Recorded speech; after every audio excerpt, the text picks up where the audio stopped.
If you have a mug press and you're struggling to find the correct layout to make sure that all your designs are dead centre for the mugs, I've designed 4 files: a silhouette layered template, affinity designer layered template, affinity publisher layered template, and this Photoshop layered template with smart objects.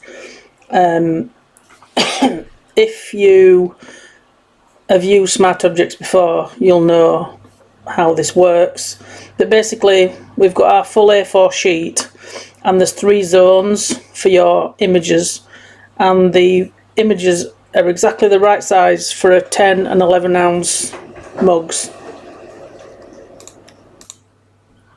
So this being the centre of the mug, and this being the centre of the side as it wraps around the mug.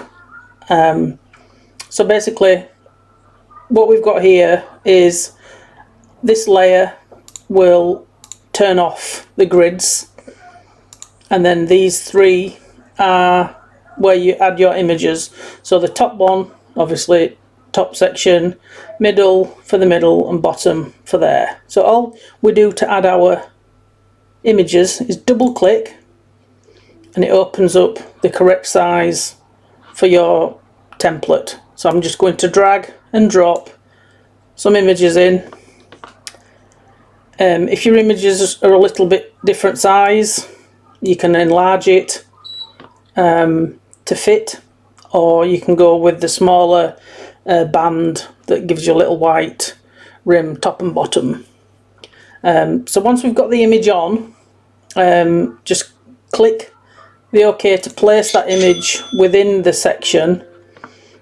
If we went back to our design, nothing's changed, because what you've got to do and what you've got to remember all the time, and I still forget when I'm making my mock-ups and stuff, is you've got to click File and Save. So once it's saved, we go back to our main image, and you'll see that the design is there. We'll click on the middle one and repeat that process, and I'm just bringing in any old images here, just to show you that, you know, some are different sizes, and you can just enlarge them to fit, because you might have like a selection of designs that you've already got, and they're just gonna work exactly the same. So there's the other one, and then the bottom one, I'll just bring in another one. Again, just enlarge them if you want it to, you know, be a full size, and click Save again. And then when you go back to your main screen, there's your 3 layouts. Now it looks a bit odd because we've got grid lines across the top and everything's a bit faint. This top layer, which says hide before printing, if we click on this eye, it will get rid of it. It will stop it from being visible at all, and that leaves you with 3 brilliant images that you can just print on one A4 sheet, just cut them, and then that's your layout. If you're printing files on a regular basis, say you've got like 10 or 15 or maybe more you know, files that you do use regularly, if you go back into your smart object, and you can just bring in another file and place and save, you can turn off these smart objects so that you are printing, you know, you've got a range of files in there. Again, if you go in, bring in another file, like that one, save, and then we turn this off, so we save it again,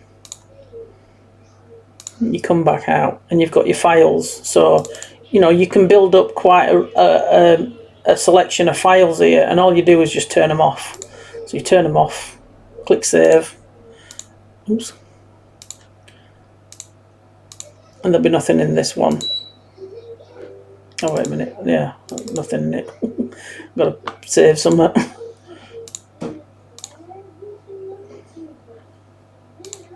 we go. Save that. You get to save. You've got to remember to save. And there you go. It's back. So you know you can add quite a few files, designs in there. Just remember to turn off the ones that you don't want. Remember to make sure that you've already saved it, and then it will show back up in here.